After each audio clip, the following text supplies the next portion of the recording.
Yeah. So when people hit me and I die, they can know who to go after. Wait, what? Hey, what's going on, everybody? Appreciate y'all tuning in for another installment of Ride With Me and all that good shit. A couple of issues with the last video. I apologize once again. It was up for a couple of minutes, then I got a couple of notifications. Some shit happened at the end, so if you've seen it, you've seen it. You know what I'm saying? I'm not going to mention what happened. But if you didn't see it, stay tuned. I'm probably going to fucking re-upload it again tonight. Well, ain't no problem about it. I'm going to re-upload it again tonight. It was a good video. It had some funny moments in it. It was really informative, in my opinion. A couple of people who hit me up about it said the same thing. So that video is definitely going up. If you're wondering what video it was Interested in the Army Part 2.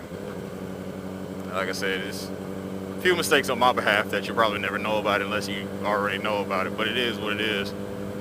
So this time, you know what I'm saying, we're just riding. Really ain't got nothing to talk about except for bike maintenance, man. Bike maintenance. Do your T-clocks on your bike every time you ride, dude. There's some things that you might take for granted. Well, if you don't do your maintenance, you take a lot of things for granted. You're just hoping that everything's gonna be hunky-dory by the time you get on it, kid, and you ride the hell off. But it is what it is. What's he doing over there? But yeah, I recently got a bike in my shop/garage. I'm not gonna say who it belongs to, but I'm pretty sure the person's watching right now, dying laughing. But you know, I did a couple things. This bike is the battery went dead. That's what it originally came in for. And I've said I was gonna charge it up, see what we can make shake with it. So I charged it up, bike fired up, no problem or whatever. I was going to clean the dude's chain because, you know, I had extra time until he showed up at the house. So I was gonna clean his chain and all that good stuff. And I just happened to hear this clicking every time I rotated. So I thought maybe it was binding up. The chain is slightly old. It's still got a couple thousand miles on it, but it's bent. You know, everybody knows what a bent chain is. If not, look it up. I'm pretty sure you'll find a video on it. So I figured that's what it was, and I happened to look back, and it's sprocket. It's a 42 sprocket, but it only had 5 teeth on it. So, I mean, whoever does this tire changes and all that good stuff, they definitely should have let them know. They completely set them up for failure. But then again, if you're running a business, that is one way of getting repeat business. It's not the best way of doing it, in my opinion, but everybody is not looking out for the best interest of the person. Some people are actually out there looking for repeat business, and which I understand the aspect of that. But at the same time, if the word gets out that that shop or these personnel who have been changing these tires actually look at the sprockets, well, they had to take the tire off, but they looked at the sprocket, and they should have known that, you know, 35 teeth off of this 42 sprocket is missing. That's no-go in my book. That's shady ass businesses. And I've been telling people locally, because I know the shop the dude takes it to. I personally don't deal with them because of other reasons, but that just solidified it right there. The fact that they would let another rider go out on 5 teeth on a 42 sprocket, it just says a whole lot. Like, you want this dude to go down because he's going to bring his bike right back to you, and you get the insurance money for fixing it. That's shitty ass business to me. But anyway, start from the top to the bottom. Start from the bottom to the top. As you get out there, check your, oh shit.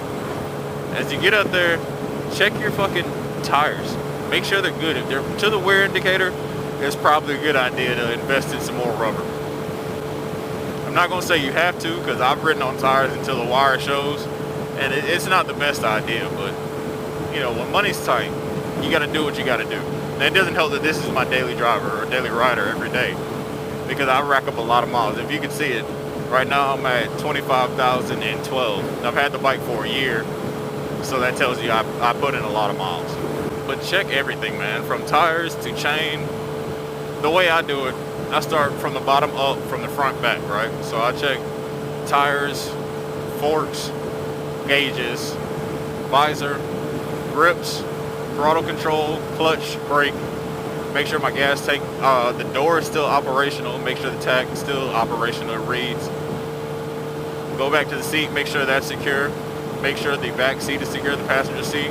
Make sure foot pegs are operational. Make sure my gear shifter still works. Test the rear brake and the front brake before I even roll it anywhere. Then I work down to the chain. I make sure that the chain has enough slack or it's tight enough before I even go out. I count my teeth. If I have more than 5 missing teeth, I instantly know then I need to invest in a new sprocket. I don't have that problem right now. My teeth are worn, but it's to be expected on a sprocket that's got 25,000 miles on it. I don't know if that's a cop, but I'm gonna slow up for him. But yeah, that's to be expected. It is what it is on that one. Then after that, I moved back to my exhaust. I also check the spacing on my blocks, left and right. Make sure that my tire is aligned correctly. If it's not, I'll fix it all right there before I even roll out. Then after that, I roll it, I get on it, key it, turn it over, roll it about 5 foot, then get on the front brake. Roll it back, get on the front brake. Roll it about 10 foot, get on the rear brake. Roll it back, get on the rear brake. That way, at least I know if all those fails, I can stop.